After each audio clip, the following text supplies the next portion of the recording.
Hey everybody, this is Alex Helisek with Breezeway Productions, and we are here at the 2023 Tribeca Film Festival, and we are looking forward to some amazing conversations with filmmakers that are official selections this year, so stay tuned for some awesome interviews, and thanks again for watching Breezeway Productions. It's a 14 shot. Nice to meet you. She wants to come say hi. I was gonna say go hi. ahead. Hi. Wait.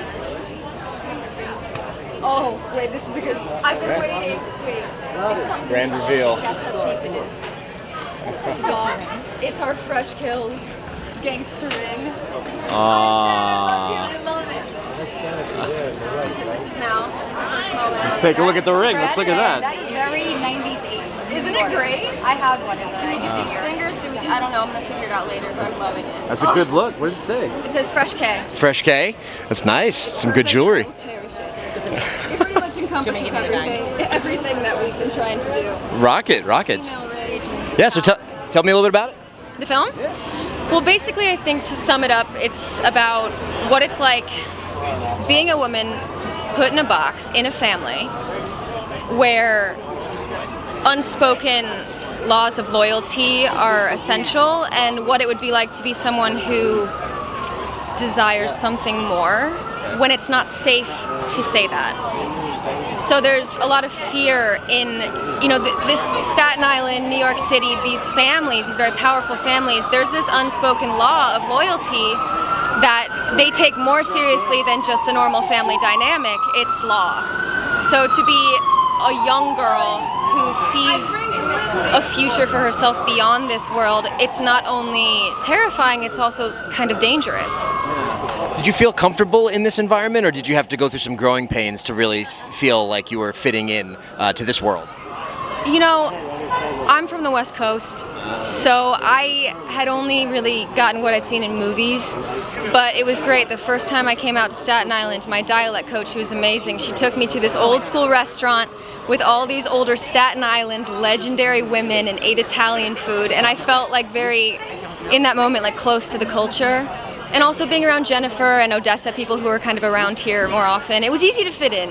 Okay. Yeah, it was nice. So you said being from the West Coast now, we're here in New York for Tribeca, and that you shot the film in Staten Island. What are your impressions of Staten Island, New York, the boroughs? I mean, I love New York. It's amazing. I love a good city, and LA's the sprawl is a little chaos, so it's nice having a million restaurants to walk to in like 5 seconds. Staten Island I actually loved.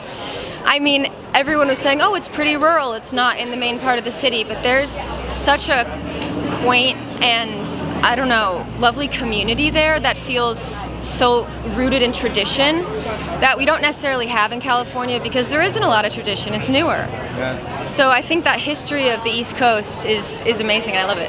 How are you? How you doing? All right. What's up, Breezeway? So tell me a little about your involvement with Fresh Kills. I'm an actor in it. Okay. Yeah. What kind of actor? Good? A bad actor. Yeah, there you go. An okay actor. Who do you play?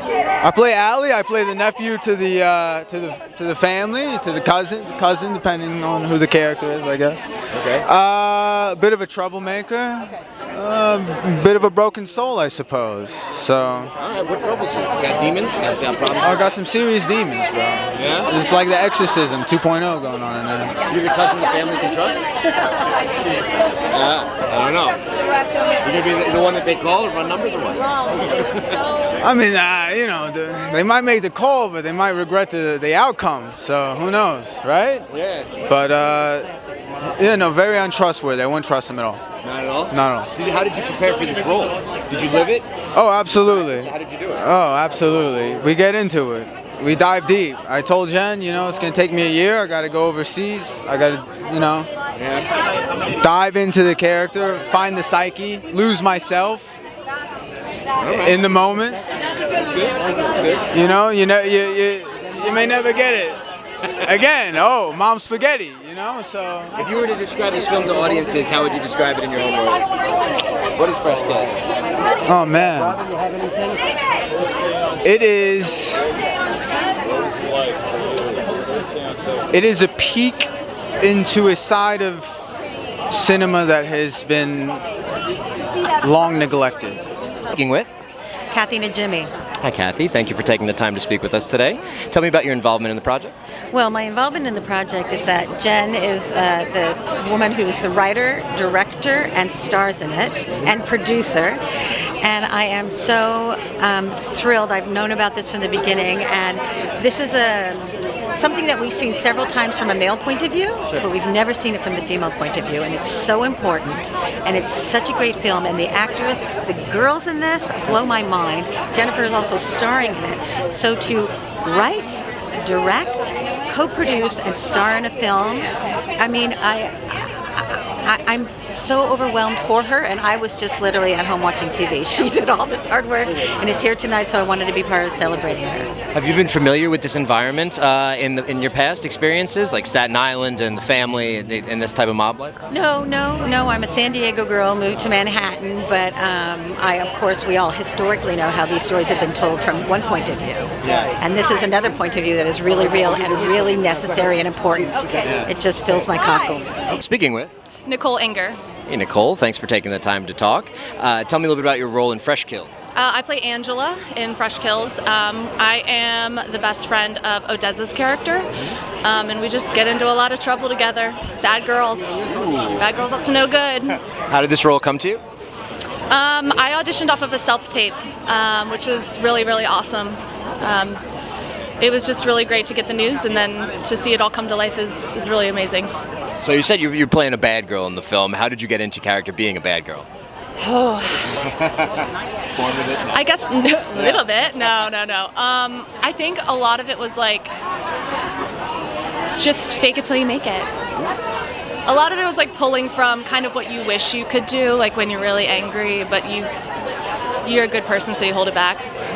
Taking away the good person part and just really going all in on it was a lot of fun. Do you have a favorite memory from working on the film, something that sticks out above the rest? Just getting to work with Odessa and Emily was a lot of fun. Having Jen as the director was amazing because that's like just a dream come true. She's fantastic. Her vision is just unmatched, and it was amazing to see what she had brought to life. And if you can describe this film in your own words, how would you describe it? Oh my God, iconic. Female, iconic, badass, lady mobsters. Speaking with Charlie Reyna. Hey Charlie, thanks for taking the time to speak with us. Tell me about your role in Fresh Kills. So I'm playing young Allie in Fresh Kills, and I'm just like so happy. It was a great part, and I love doing it. Okay. I had so much fun. How did the role come to you? My agent, she sent us an audition for a mob movie, and of course I'm a big mafia fan. Like Goodfellas is my favorite movie, and I just was so excited hearing about this, and I know I had to ace it. So tell me a little bit more about your character, some backstory. How did you prepare for the role? This chain, it's an Italian chain. I got to wear it for the film, and so it kind of just speaks for itself. That was just pretty sick. Do you think it brings you luck? Yeah, for sure. Speaking with Taylor Hand. Nice to meet you, Taylor. Tell me a little bit about your involvement with Fresh Kill. So I played the younger version of the daughter, Connie, and it was a great experience, and it's pretty much a mafia movie, but from the woman's perspective. Tell me about how you started to develop how did you study for your character? Well, I went on a lot of Zoom calls with Jen just to kind of talk about the character and the different ways I could kind of personalize her more and how I could get into character more, and yeah. Do you have any favorite memories from working on the film? Probably just meeting the people and just forming a connection with them. We've never really heard them speak and really their lives, especially the young women. But to me, it's really about finding a voice in a world that tells you not to have one and trying to break out of a box that you were either put into or born into. And that's the journey of the movie. You wore a lot of hats. How did you balance and not go crazy? Who said I didn't go crazy? Well, no, this was crazy. But I have to say, I didn't choose to wear all the hats. But it was such a personal story. I knew it would have been easier if I would have given it to a male to direct, and that's sad, but that's true. I was offered a lot of money if I got a big name lead guy. That was also true, and I chose not to do it. So I set myself up for some hard times. However, what I got was exactly what was in my brain, and that was almost worth it. And you shot on set in Staten Island. Yes. Some of the actors are not from New York. No. Do you think it was like a culture shock for them that helped prepare them? 100%. I was determined to shoot on Staten Island. Like it was just necessary to shoot on Staten Island. There's an energy there that they needed to understand. There was an energy there that they needed to feel. So I thought it was really important. And like I said, there was things that I couldn't capture anywhere else. Like the biggest, one of the best cities in the world is right there, but it's still like you would think so far away. It's like trapped in time. So we had to shoot there. And yes, they were like, "Where are we? Where are we going? Where's location?" And I made them stay there. It's not like their hotel or anything was in the city. It was there. So yeah.